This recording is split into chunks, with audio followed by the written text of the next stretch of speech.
Today I'm speaking with Emily Wilmes, the livestock educator with the University of Minnesota Extension Service Office in Morrison, Benton, and Stearns County. And actually, starting off, Emily, I notice, at least I see it on the emails that you send out, you folks are at a new location down there in Stearns County. Yes, we are. At the beginning of December, we moved to the other side of the building. So we were in the Midtown Square office building, and now we're in the Midtown Square Mall. So if you ever come visit us, instead of going in that east external entrance, you're going to come in the regular mall entrance on the west side of the building. And then we're the first office on the right. And of course, is there a reason why the extension moved their offices just across the hall? No, just kind of as our end of our contract was coming up with that office, we were just looking for something a little bit bigger and better suited to serve our customers and the public, of course, and we thought this location would let us do that a little bit better. All right, so folks can come in the mall entrance at the Midtown Square Mall if they're looking for the University of Minnesota Extension down in Stearns County. Emily, what was Extension involved in this year for 2015? Just looking back, what were some of the major events? So we had another busy year in Extension, and I really don't think I can talk about 2015 without mentioning, of course, the avian influenza outbreak across the state of Minnesota and other parts of the Midwest. You may recall we lost over 9 million birds, unfortunately, to the outbreak, and so Extension spent a lot of time at the county and state level working on education about that, working with producers and how we can assist them. Our community vitality and family development centers and Extension also were working on that as we helped farmers navigate kind of the financial woes associated with that. So that was definitely a big thing that captured our attention this year. And thankfully, they thought they would see a resurgence this fall of the flu, and we haven't. So we hope to keep it that way. I commend the Department of Ag and the Minnesota Board of Animal Health for all the work they have done with producers and with increasing biosecurity measures and educating the public. They have done such an outstanding job, and the Turkey Growers Association as well. So I really do commend them. But of course, moving on from that, that wasn't the only thing going on this year. We had our usual set of events throughout the winter and summer. So starting last winter, we were doing some beef program, especially in the Morrison County area, and then we also did a beef program in the Royalton area this summer. Those were very well attended, and in a little bit, I'll tell you more about our upcoming beef event as well. And then we continued with our regular dairy events, so we were able to do 2 dairy field days this summer. We did one in Stearns County about non-family farm transfer, which was very interesting.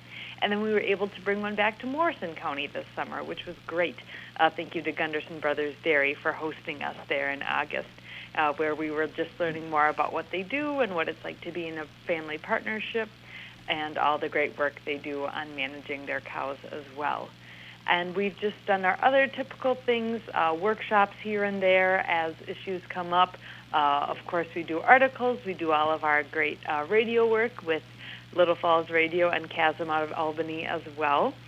And, yeah, that's just a really quick peek at what we've been up to. And what were some of the questions that maybe livestock owners or producers brought into your office over the year? What were some of the questions that stuck out with you? Yeah, well, the most common question that we get, myself and my colleague Dan Martins, who also works in Stearns, Benton, Morrison counties, is about land rent. So we get a lot of questions about cropland rent, what's a fair rental agreement, what should the price be, etc. And then I also do get questions about pasture rent as well for those producers in the area that graze cattle or maybe something like sheep or goats as well. So that's a big one. And then this year we also got a lot of questions about grants and loans, questions about farm transfer and estate planning, and then just typical questions too, maybe nutrition questions about beef or dairy. I get a lot of questions of, I turned my cattle loose in this paddock. Is this XYZ plant poisonous? That kind of stuff. And it's usually not, luckily. But just a reminder to anybody, if you ever do have a question like that, however bizarre it may seem, I am always here to help you answer that. I'm a resource for all producers in the 3-county area.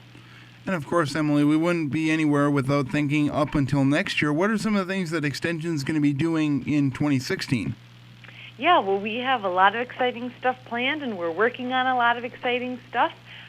So coming up, very, very soon, less than a month, we are going to be doing a cow-calf workshop again for cow-calf beef producers, and that is going to be held in Morrison County. We're actually going to be back in Pierce at the Horizon Center, and that's going to be held on the evening of Tuesday, January 26th, and that's at 5:30.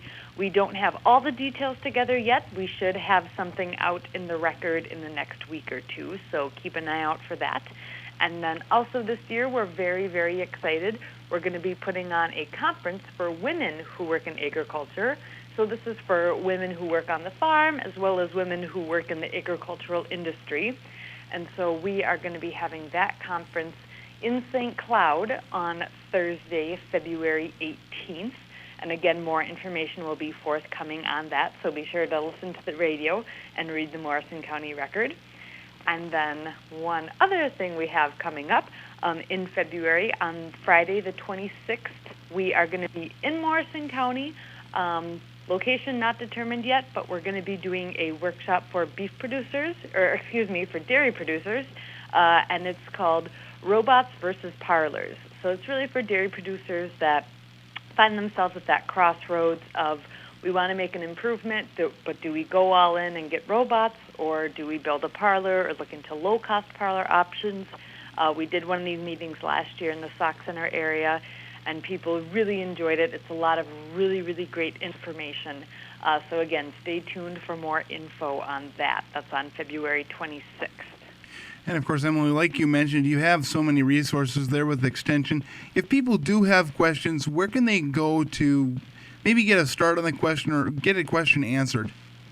Yeah, so if they're just looking for information, they can always call the office. Otherwise, some people, nowadays are very internet savvy. They just like looking things up for themselves. And Extension has a awesome web page with so many amazing resources on it. And that web page is simply extension.umn.edu. And on there you can find information from everything to agriculture and gardening. We have some family resource stuff on there as well. So you can really find whatever you need. And of course, if you can't find what you're looking for, you can always call the local county office, and we can try to find resources and answer your questions for you as well. And of course, Extension is also on social media, isn't it? Yes, so you can find us on Facebook and Twitter. So you can just search University of Minnesota Extension. That's kind of the easiest way to find us. And our dairy and beef teams also have separate pages on Facebook. So if you just search something like University of Minnesota Extension Dairy or Beef, you should be able to find us pretty easily.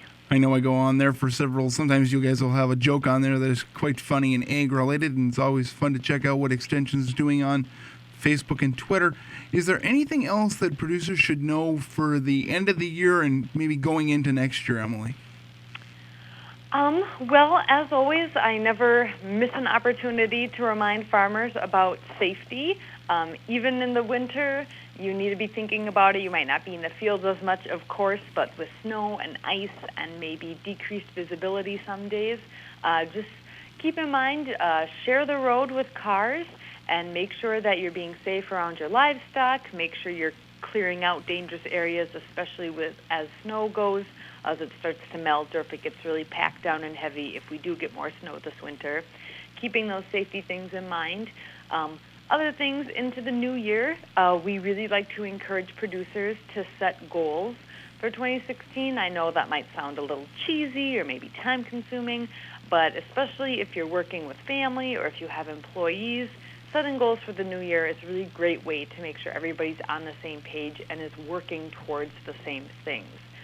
So that's something we ask people to do, or at least to think about. Just have that discussion.